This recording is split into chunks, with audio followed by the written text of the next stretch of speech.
very much for this invitation and this privilege to speak with you this morning. I have a prepared talk, and there'll be a quiz after, so we are at a crossroads. We are facing difficult issues. Most of humanity is facing difficult issues, and certainly most of the Earth community. For those who are paying attention to this, it is unconscionable and it is heartbreaking. But it is not entirely surprising, because where we are today is from a trajectory of pathways, social inequities, economic greed, arms proliferation, the legacy of patriarchy. We are here because of relationships of domination, exploitation, and persistent violence.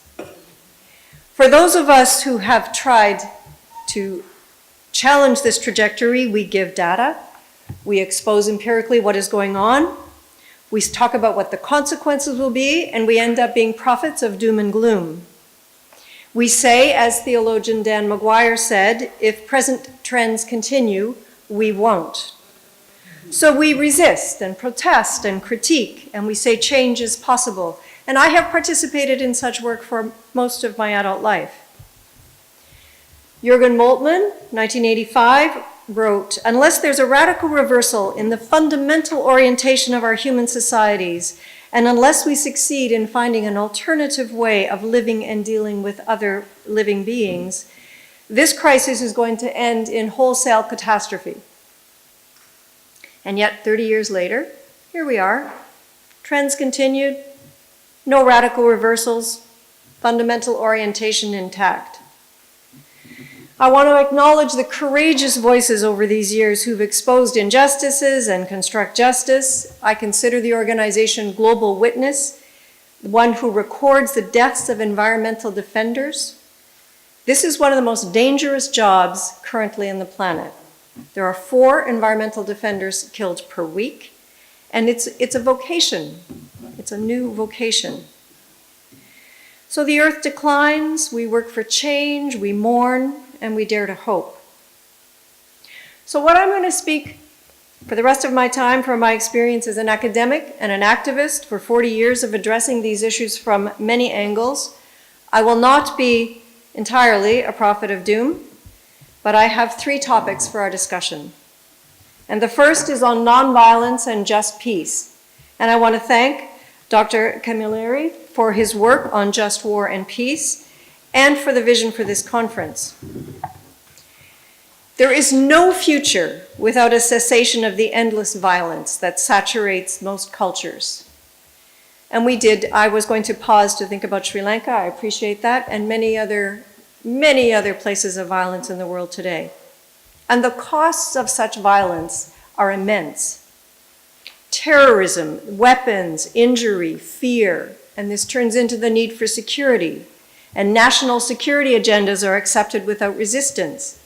Military preparedness consumes national budgets. Australia, in 2018, $38.5 billion for national security. But when we think of violence, we usually think of it in its direct forms and less so in its structural and cultural forms. This is from Johan Galtung, the founder of Peace Studies.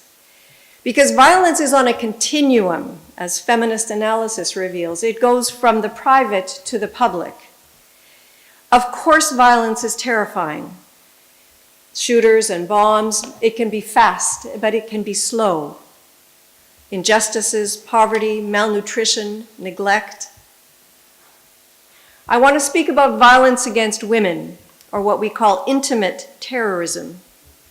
The United Nations confirms that violence against women is the most pervasive human rights violation anywhere and everywhere in the world. The World Health Organization considers violence against women to be the most significant health risk women face. It's a global public health problem that affects between 1 and 2/3 of women. So it's true that the women's movement is a revolution in human history. Progress has been made unevenly, yet globally. But violence against women continues. And it's difficult to transform because it's connected to the sexualizing of women's bodies and patriarchal beliefs of male rights and power and control. So one fact about the violence against women that rarely gets addressed is that it's male violence against women. Women are most at risk by their partners or by those who are authorized to protect them. We have to talk about male violence. It's something many ignore and most avoid, and I want to be very clear that I am not saying men are naturally violent, and of course women can be violent. But I am so concerned about the gender training that condones male violence and that reinforces toxic masculinities. Another aspect is that violence saturates our language, including the social justice groups. We fight for justice. We fight climate change. We fight poverty and terrorism. We fight disease. We fight for freedom. We fight for human rights. This adversarial stance has seeped very far into our cultural imaginations. Life is a conflict. Of course, violence toward the earth is everywhere. We poison water, soil, air, climates. We kill animals. Most large animals and fish will be gone in the wild in less than 20 years, although perhaps not kangaroos. Violence done to the earth is a slow violence. Non-violence is a different worldview. Non-violence means disengaging from domination. Non-violence is resistance and conflict transformation. It's not passive or naive. Non-violence has power to transform violence in its direct, structural, and cultural forms. But we have to educate for non-violence. We have to train for non-violence. We speak of peace, and yet, while it's desirable, it's not well studied. What actually are the conditions for building and sustaining peace? If we trained as much for nonviolence and peace as we do for violence and war, perhaps we'd have some levers for social change. We must be far more intelligent in our discussions about peace, not against war, but for peace. I'm going to quote from Mohandas Gandhi. If intellect plays a large part in the field of violence, it plays a larger part in the field of nonviolence. My second point, analysis, critique, and vision. I want to consider the role of critique. So academics, several of you come from an academic background, we are trained in critique. We are the critical avant-garde of societies. We expose poor arguments and weak intellectual reasoning. We have excellent tools for debunking beliefs and power and illusions. Social justice activists also rely on exposing injustices and critiques. Now, Bruno Latour calls this the routine patrol of the critical barbarians. And he wrote an article calling, has critique run out of steam? And I agree with him. We are in a difficult moment. We're in a postmodern moment. There's no narrative. There's many narratives. There's many truths. But this is pushing the world a little bit towards this post-truth fake news and very anti-intellectual environment, anti-thought. So while analysis and critique are essential, moral outrage is essential, at times we are only reactionary, and I include myself in this. Those of us who want change, we are in a reactionary position. Exposing is not enough. And I'm going to quote from Gus Speth, who is a US advisor on climate change and a founder of the forestry program at Yale, a scientist. He says, a quote, "I used to think the top environmental problems were biodiversity, loss, ecosystem collapse, and climate change. I thought that 30 years of good science could address these problems. I was wrong. The top environmental problems are selfishness, greed, and apathy. And to deal with these, we need a cultural and spiritual transformation." So critique is not enough. Analyzing is not enough. We need a new vision. So I want to give some examples, ecological examples. Climate change. So I've done this 40 years. Climate change is now on the agenda, sort of. But most people have no idea what climate change means. They think it has something to do with the weather patterns, but climate change is far more sophisticated and complex than simply weather.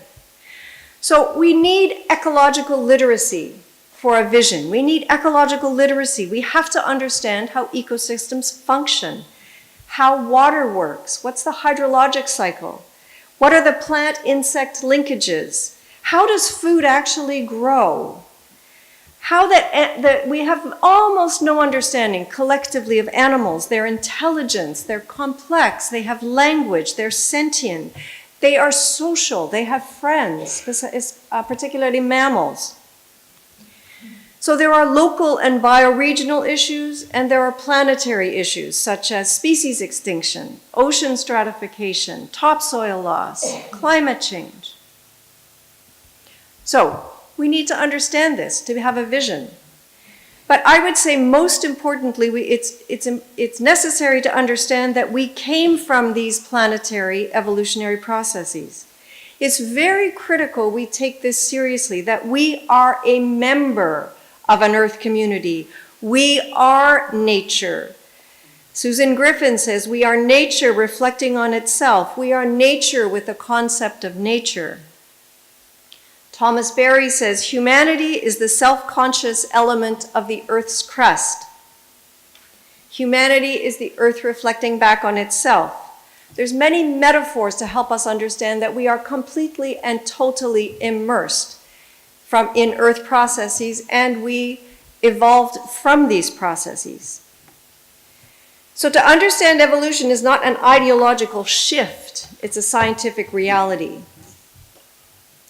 We are embedded. As the Earth declines, so do we. Some of you in the academic realms will know that the theories of entanglement, emergent complexity, and new materialism, Jane Bennett's work on vibrant matter, they're all supporting these interconnections. This is not just an intuition. It's deeply supported. Which means that the binaries of the dominant worldview, ourselves and nature, that interiority and exteriority, matter and spirit, they're all wrong. They're all wrong, which means our analysis has to change. How we approach social and ecological issues has to change. It's not social justice and human rights, it's eco-justice and all animal rights. The vision changes.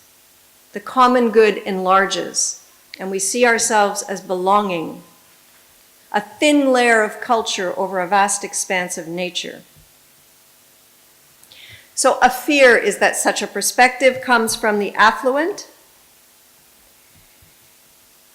Perhaps. But we all have to realize that it's impossible for anyone to thrive on a sick and diminished, polluted planet, meaning we need to live with Earth on Earth's terms. For us to consider the level of ecological ruin is quite devastating. Our ideas of progress, our appetite for domination, these are all, they're destroying Earth's life communities, of which we know almost nothing. And I would say this is also a spiritual depravity. For those who come from religious traditions, this is a deeply spiritual issue. And I'm going to quote from Norman Hebel. To violate the earth is to tear God's mask, to scar God's face, to desecrate God's earthly dwelling. Thomas Berry, someone I studied a great deal, quote, the natural world is the larger sacred community to which we belong. To become alienated from this community is to become destitute. A diminished earth will dull our spiritual sensitivities and our awareness. Our horizons will shrink, our inner lives wither, and spirituality will expire. So integral is our inner world with the outer world. If this outer world is damaged, then the inner life of our soul is diminished. End of quote. You probably have heard of Chief Dan George, who comes from this. He's a Salish elder. He's actually, Geswanuth Salut is his name. He's from Vancouver Island. He writes, "We are as much alive as we keep the earth alive." I just read parts of a beautiful book called Mourning Nature, Hope at the Heart of Ecological Loss. There is no hope, no energy, no clarity of vision unless we grieve. We must grieve what is going on. It is tragic, but if we want to move beyond tragedy, we must grieve. We speak of the Anthropocene, that humans are now the geological force. Glenn Albrecht, your quite brilliant Australian environmental and sustainability person, he calls us Homo non-sapiens, which I quite like. He's brilliant at wordsmithing, and he writes about his lovely term, solastalgia, the lived experience of negative ecological change. He speaks of ecological melancholia. So denunciation must be met with enunciation, deconstruction with construction, critique with vision, Anthropocene with symbiocene. That's also Glenn. Solastagia and soliphilia. Rabbi Heschel wrote, "What we cannot comprehend by analysis will become aware of in awe." And my third section is about wonder and awe. Really? 4? What can inspire us? What can give us courage? What will give us wisdom? So I want to speak about these old traditions of wonder and awe and new research. So I want you to ponder one experience you've had of wonder in the natural world. Get it clear in your mind and try to remember how you felt. Wonder, it's a capacity to see a leaf or a tree, to marvel at the songs of birds, that the grass is alive with communities of being, that elephants mourn and dolphins play. So wonder awakens. Kathleen Dean Moore says, wonder is the opposite of boredom or indifference. Wonder is an invitation to the breadth and depths of realities that are larger than our human constructs. Abraham Joshua Heschel says, wonder is a state of mind of radical amazement. Rachel Carson, wonder is to be moved by something outside the self. Wonder invites us into the ultimate mystery of the natural world. Wonder educates. It's about opening our eyes and listening to the story of the natural world. And I'm going to take a phrase from Anne's poem, Torquay Cliffs. Earth tells itself in this dense, unwhispering chill. Sea's breath, fingering my ears, my eyes taste salt.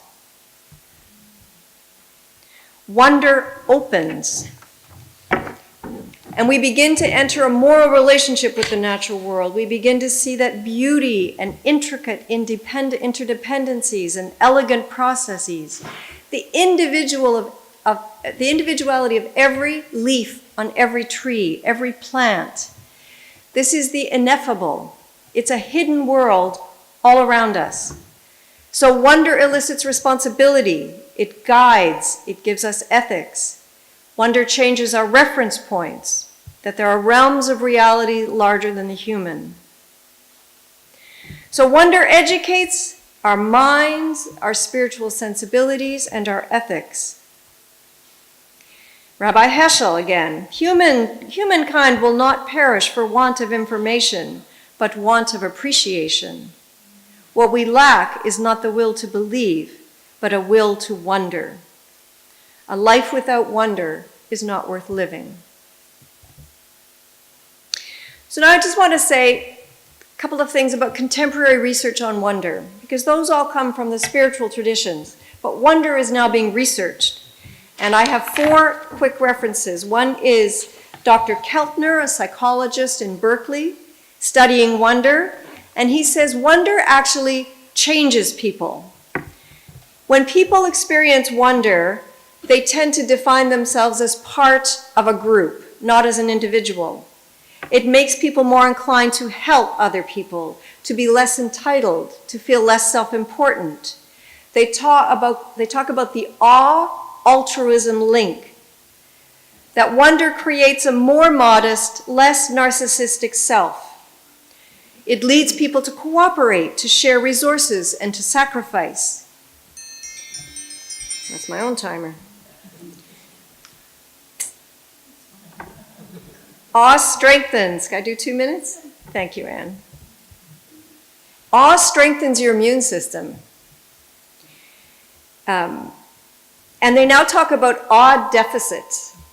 Awe deficits. So that's one study. Another study is a neuroscientist, Bo Lotto, and he has a website called The Lab of Misfits, where he studies many things, including wonder, and he studies wonder from EEG. And he says that when you can actually, he talks about the signature of awe, that there's an actual EEG signature of awe in the brain. When people experience awe, they are more generous. They're able to accept differences. They are more empathetic. They are more courageous. They're more risk tolerant, and they're more able to step into the unknown. So you can see that wonder is not just a lovely sentiment. It actually shapes us, and all of the things that wonder does is what we need for the future. Third study, a neurophenomenology of awe and wonder. This is Sean Gallagher. And Sean Gallagher wrote a book about those who saw the Earth from space were deeply moved by an intense desire to protect the Earth. And the last example is from a biologist, Andreas Weber, who wrote another beautiful book called The Biology of Wonder, where he talks about poetic ecology. And he says that wonder is, when you can wonder about the natural world and study it biologically, you start to see that feelings, this desire to live, is what is the epicenter, he says, from which all of nature unfolds. And wonder is the connective tissue that allows us to see this. To conclude, we do need to address violence. We do need to educate for peace and nonviolence. We do need to understand, analyze, and critique, and we need visions. I'm suggesting there's a great need to cultivate wonder. It expands our being, yet makes us humble. It infuses and sustains. It's an antidote to despair. All you have to do is look at a butterfly. You don't have to go far. It soothes and restores, and it fuels political action. And I'm going to end with a quote from Rachel Carson. The more clearly we can focus our attention on the wonders and realities of the universe about us, the less taste we shall have for destruction. Thank you.